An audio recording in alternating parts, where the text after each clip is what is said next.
الحمدللہ رب العالمین والصلاة والسلام علی سید الانبیاء والمرسلین۔ اعوذ باللہ من الشیطان الرجیم، بسم اللہ الرحمن الرحیم۔ اللہ کے نام سے شروع کرتی ہوں جو بہت ہی مہربان اور نہایت رحم کرنے والا ہے۔ روحانی وظائف چینل کی طرف سے تمام ویورز کو السلام علیکم ورحمۃ اللہ وبرکاتہ۔ میں اپنا چینل روحانی وظائف کے ساتھ آپ کی خدمت میں 6 رجب المرجب خواجہ غریب نواز کی چھٹی شریف کے دن کے حوالے سے ایک بہت ہی مبارک وظیفہ لے کر حاضر ہوئی ہوں۔ معراج کا روحانی وظیفہ ان لوگوں کے لیے ہے جن کا کوئی بھی کام پورا نہیں ہوتا، ان کی کوئی بھی دعائیں مکمل نہیں ہوتی اور ان کے گھر میں مال و دولت کی بہت زیادہ قلت ہے، تو وہ یہ وظیفہ کریں خواجہ غریب نواز کے دن کے اس وسیلے سے۔ اور اس کے علاوہ یہ بھی فرمایا گیا ہے کہ اولیاء کرام اپنے عرس والے دن، جب خواجہ غریب نواز کی چھٹی شریف کا دن ہے تو اس دن آپ کا عرس مبارک ہے، تو آپ اپنے عرس مبارک کے دن اپنے جو ماننے والے ہیں ان پر خاص نظر رحمت فرماتے ہیں۔ تو آپ لوگ یہ وظیفہ ضرور کریں، انشاءاللہ تعالیٰ آپ کی ہر حاجت ہر مراد پوری ہو جائے گی۔ اس کے علاوہ خواجہ غریب نواز علیہ رحمۃ اللہ آپ کے بارے میں تھوڑی سی چند روایات پیش کروں گی کہ حضرت خواجہ معین الدین چشتی کی ولادت باسعادت 14 رجب 537 ہجری میں ہوئی، اور آپ کی ولادت سجستان میں ہوئی اور نشوونما خراسان میں پائی۔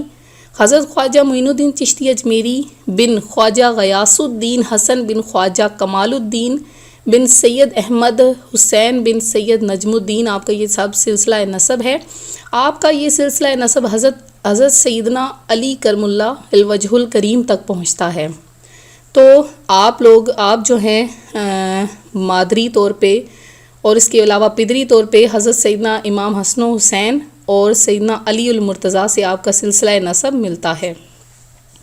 تو اس کے علاوہ آپ کی اور بھی بہت سی مشہور روایات ملتی ہیں جو میں آپ کو وقتاً فوقتاً بتاتی رہوں گی۔ اس کے علاوہ ایک روایت سن لیجئے کہ حضرت سیدنا خواجہ غریب نواز رحمۃ اللہ علیہ اپنے ایک مرید کے جنازے میں تشریف لے گئے، نماز جنازہ پڑھ کر اپنے دستے مبارک سے قبر میں اتارا۔ حضرت سیدنا بختیار کاکی رحمۃ اللہ علیہ فرماتے ہیں کہ تدفین کے بعد سارے تقریباً لوگ چلے گئے مگر حضور خواجہ غریب نواز رحمۃ اللہ علیہ اس کی قبر کے پاس تشریف فرما رہے۔ اچانک آپ رحمۃ اللہ علیہ ایک دم غمگین ہو گئے۔ کچھ دیر کے بعد آپ کی زبان پر الحمدللہ رب العالمین جاری ہوا اور آپ مطمئن ہو گئے۔ میرے پوچھنے پر فرمایا، میرے اس مرید پر عذاب کے فرشتے آ پہنچے جس پر میں پریشان ہو گیا۔ اتنے میں میرے مرشد گرامی حضرت سیدنا خواجہ عثمان ہرونی رحمۃ اللہ علیہ الغنی تشریف لائے اور فرشتوں سے اس کی سفارش کرتے ہوئے فرمایا، اے فرشتوں، یہ بندہ میرے مرید معین الدین رحمۃ اللہ علیہ کا مرید ہے، اس کو چھوڑ دو۔ فرشتے کہنے لگے، یہ بہت ہی گناہ گار شخص تھا۔ ابھی یہ گفتگو ہو ہی رہی تھی کہ غیب سے آواز آئی، اے فرشتوں، ہم نے عثمان ہرونی کے صدقے معین الدین چشتی کے مرید کو بخش دیا۔ تو اس عقائد سے یہ درس ملتا ہے کہ کسی پیر کامل کا مرید بن جانا چاہیے کہ اس کی برکت سے عذاب قبر دور ہونے کی امید ہو جاتی ہے۔ اس کے علاوہ جو میں آج آپ کے لیے وظیفہ لائی ہوں وہ رجب المرجب کا بہت ہی خاص وظیفہ ہے۔ جیسے کہ آپ سب جانتے ہیں کہ رجب اللہ تبارک و تعالیٰ کا مہینہ ہے۔ اس طرح کہ یوں تو تمام ہی مہینے اللہ کے ہیں اور سب کو اسی نے پیدا فرمایا ہے، لیکن خصوصیت کے ساتھ رجب کے بارے میں فرمایا گیا کہ رجب المرجب اللہ عز و جل کا مہینہ ہے، اور جس نے اس مہینے کی تعظیم کی اللہ تعالیٰ اسے نعمتوں والے باغ عطا فرمائے گا اور اس سے راضی ہو جائے گا۔ یقیناً ہم میں سے ہر ایک کی خواہش ہے کہ اللہ تعالیٰ ہم سے راضی رہے، اور ہر کوئی یہی چاہتا ہے کہ وہ عذاب جہنم سے نجات پا کر جنت میں چلا جائے۔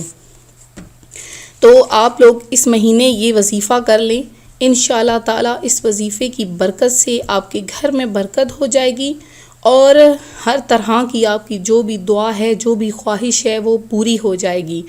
تو آپ نے کرنا کچھ یوں ہے کہ جب 6 رجب المرجب آئے، خواجہ غریب نواز رحمۃ اللہ علیہ کی چھٹی شریف جسے کہتے ہیں، اس دن آپ نے فجر کی نماز کے بعد سے لے کر مغرب کی نماز تک آپ یہ وظیفہ کر سکتے ہیں۔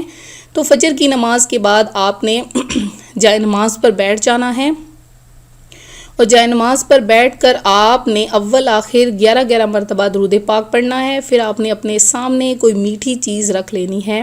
اگر آپ کے پاس کوئی میٹھی چیز اویلیبل نہیں تو آپ چینی ہی رکھ سکتے ہیں۔ اس پر آپ نے لا الہ الا انت سبحانک انی کنت من الظالمین آیت کریمہ پڑھنی ہے۔ آیت کریمہ تو سبھی کو آتی ہوگی، تو آیت کریمہ آپ نے 300 مرتبہ پڑھنی ہے، اول آخر 11 مرتبہ درود پاک کے ساتھ۔ چاہے آپ فجر کی نماز کے بعد پڑھیں تو چاہے آپ فجر سے لے کے مغرب تک کسی بھی نماز کے بعد آپ یہ وظیفہ کر سکتے ہیں۔ اس کے بعد آپ نے کامل طریقے سے، بھرپور طریقے سے خشوع و خضوع کے ساتھ دعا مانگنی ہے۔ تو آپ دیکھیں گے جس مقصد کو سامنے رکھ کر آپ دعا مانگیں گے آپ کا وہ کام بھی پورا ہو جائے گا، اور اگر آپ رزق کی دعا چاہتے ہیں تو آپ کے گھر میں رزق کی بھرمار ہو جائے گی، رزق کی برسات ہو جائے گی۔ اس کے علاوہ خواجہ غریب نواز کے عرس پر آپ لوگ کوئی چیز ایصال ثواب ضرور کریں، گھر میں محفل سجائیں، یا چھوٹی موٹی جو بھی آپ گھر میں چیز پکا کر اس پر آپ ایصال ثواب کریں، انشاءاللہ تعالیٰ آپ کے گھر میں برکتیں ہوں گی۔ تو میں امید کرتی ہوں میرا آج کا روحانی وظیفہ آپ کو پسند آیا ہوگا۔ اسی طرح سے مزید روحانی وظائف حاصل کرنے کے لیے ہمارا چینل ضرور جوائن کریں۔